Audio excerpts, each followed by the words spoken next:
Salut, c'est Marco de Tough for Phone. Aujourd'hui, petite vidéo de déballage avant la vidéo de test de l'Arcos 50 Titanium. Alors, l'Arcos 50 Titanium, comme son nom le laisse supposer, c'est un téléphone qui est doté d'un écran de 5,0 pouces, au contraire du Arcos 40 Titanium qui lui est doté d'un écran de 4,0 pouces. Donc, on est sur un phablet, puisqu'on est sur un écran de 5,0 pouces. C'est le début des phablettes. On est donc au-dessus du smartphone habituel. Et on est sur un téléphone donc, qui est commercialisé par la marque Arcos, qui est fabriqué en Chine, mais comme tous les téléphones désormais qui sont fabriqués de toute façon partout dans le monde, tous les constructeurs les fabriquent en Chine, c'est comme ça. Et on est sur un téléphone qui présente des spécifications intéressantes pour un prix que l'on va qualifier de raisonnable. Donc on est sur une tranche qui est celle de la limite de l'entrée de gamme, moyenne de gamme, et on verra ça là notamment lors du test. On verra ce point-là notamment lors du test. On parlera notamment du rapport qualité-performance-prix lors du test forcément, puisque vous vous en rendez bien compte, je ne l'ai pas encore testé. Mais bon, j'ai quelques a priori plutôt positifs sur la marque Arcos pour en avoir déjà testé deux mobiles. Alors, Arcos 50 Titanium, la boîte. Qu'est-ce que c'est que cette boîte? Eh bien, c'est la même boîte que d'habitude chez Arcos. Il n'y a rien de très étonnant. On a le même style d'emballage, du blanc avec des specs et un visuel de face du mobile. Bon, un grand classique. Arcos 50 Titanium, visuel de face du mobile à écran allumé. Bon, heureusement, parce que c'est sûr que si l'écran était sombre, ça serait pas très vendeur, on va dire. Il s'agit d'un écran IPS 5 pouces, doté, donc ce téléphone est doté donc de la 3G+, il est doté d'un appareil photo 5 mégapixels plus flash LED, Wi-Fi, double SIM comme tous les téléphones Arcos, et plus généralement comme tous les téléphones fabriqués en Chine pour le marché originellement chinois. Parce que oui, il faut savoir que ce téléphone est construit par un constructeur donc chinois qui l'a principalement destiné au marché chinois à la base. On est aussi sur un téléphone qui est doté d'un processeur double cœur, mais l'information de l'horloge, de la fréquence, on ne l'a pas encore, on la retrouvera au dos de la boîte.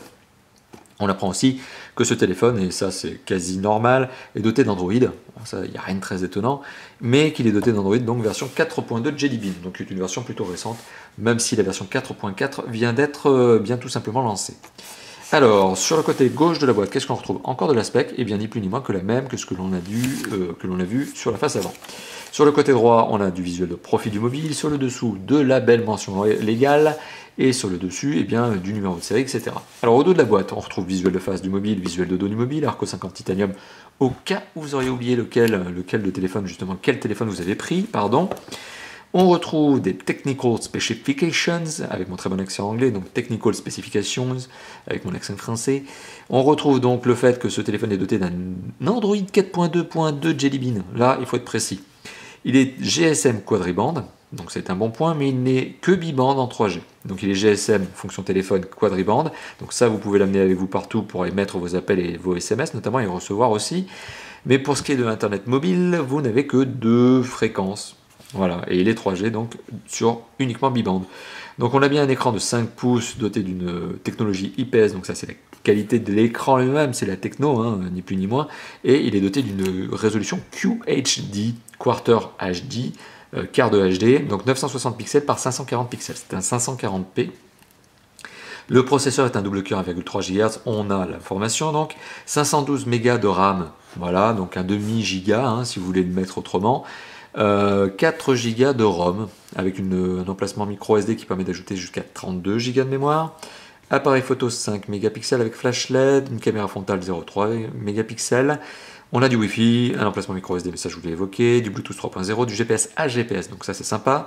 Une radio FM, et puis bien sûr on a de l'Android, en veux-tu, en voilà, avec toutes les petites les applications Android de base. Voilà. Alors quand on ouvre la boîte, qui est en grande partie comme ça, qu'est-ce qu'on retrouve à l'intérieur? Alors, et vous l'aurez remarqué, la boîte a déjà été ouverte, tout simplement parce qu'elle me vient directement d'Arcos, et c'est probablement un mobile de test avant commercialisation. Bon. Alors, qu'est-ce que l'on retrouve à l'intérieur de la boîte? Eh bien, on retrouve le téléphone, très bien emballé. Au moins Arcos a bien fait les choses avant de me l'envoyer, ils me l'ont renvoyé emballé. Alors, à l'intérieur, on retrouve le téléphone en lui-même, avec son film protecteur, avec toutes les belles informations. À l'arrière, on retrouve un plastique cache-batterie, un petit peu doux au toucher, donc c'est pas soft skin non plus, mais c'est doux au toucher. On retrouve un capteur photo, c'est intéressant, là, le flash LED fait vraiment toute la largeur ici, c'est mignon, c'est un effet de style. Alors je sais pas si techniquement c'est vraiment performant de le faire comme ça, mais c'est un flash LED qui voilà, est surmonté d'une petite grille plastique qui donne une illusion voilà, de totalité, un peu comme un feu de voiture, c'est mignon, c'est classe. Voilà, le haut-parleur est ici. Bon, les dimensions sont plutôt bonnes puisqu'on est encore sur un mobile qui reste, on va dire, humain, à taille humaine, 5 pouces, c'est pas non plus explosif.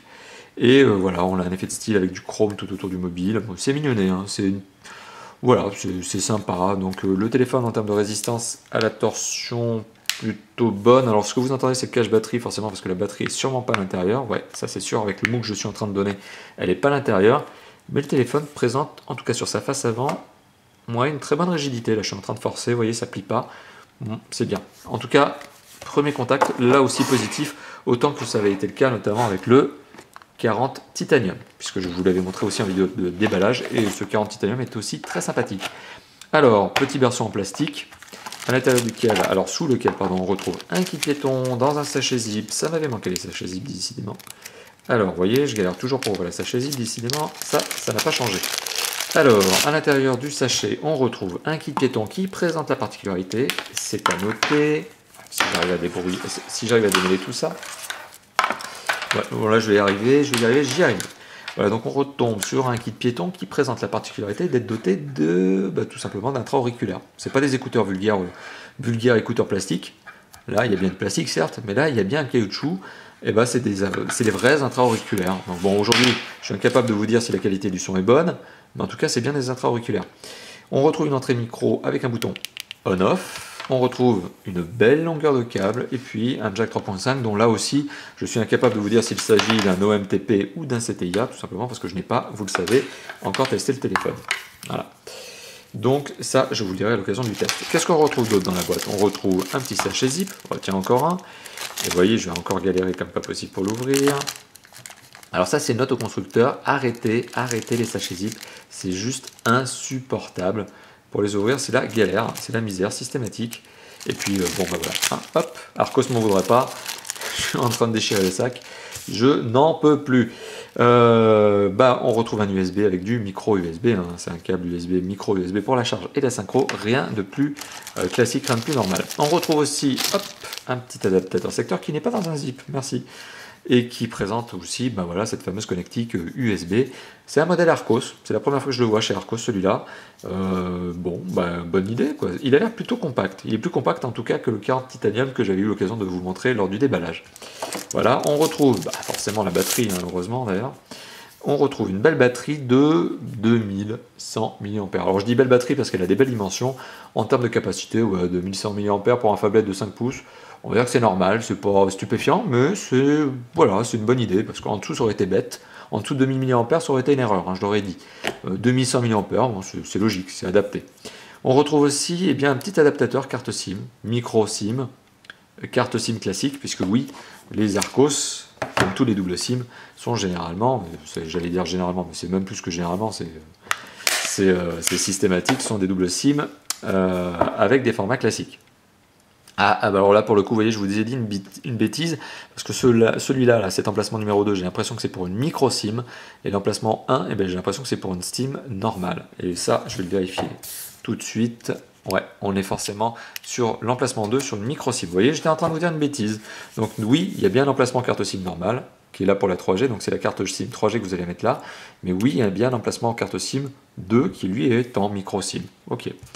Voilà, et la batterie, bien sûr, vient se placer tout simplement à l'intérieur du mobile. Voilà, donc c'était la vidéo de déballage. Et je me rends compte que j'ai oublié deux choses. Il y a du guide, de prise en main rapide, vous voyez. Il y a un guide de garantie, en classique, en multilingue. Les deux guides sont en multilingue. Et il y a une petite notice au cas où vous avez besoin justement de recourir au service technique et plus largement à la garantie elle-même. Voilà, donc il y a un peu de doc quand même, au cas où vous vous ennuyez le soir, vous aurez ça à lire. Voilà, donc conclusion de ce que l'on retrouve dans la boîte de ce fameux Arcos Titanium.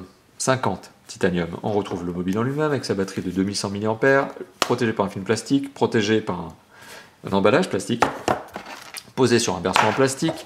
Et dans la boîte, on retrouve un adaptateur secteur, un câble USB micro USB, un kit piéton avec des intra-auriculaires blancs. Allez savoir pourquoi il est blanc alors que le téléphone est noir et que le reste des accessoires sont noirs. Et voilà, ce fameux adaptateur carte SIM micro SIM, carte SIM normale. Alors le téléphone en lui-même, je l'évoque de nouveau, hein, je l'indique de nouveau, le premier contact est positif. Et ce petit liseré chromé, ces formes arrondis, ne sont pas, sans me rappeler, un concurrent sud-coréen que l'on connaît sous le nom de Galaxy quelque chose. Voilà, donc j'imagine que vous voyez parfaitement de quel type de mobile je veux parler. Donc voilà, merci d'avoir visionné cette vidéo. C'était donc la vidéo de déballage de l'Arcos 50 Titanium. Et à bientôt donc pour le test. Allez, à bientôt. Ciao, ciao.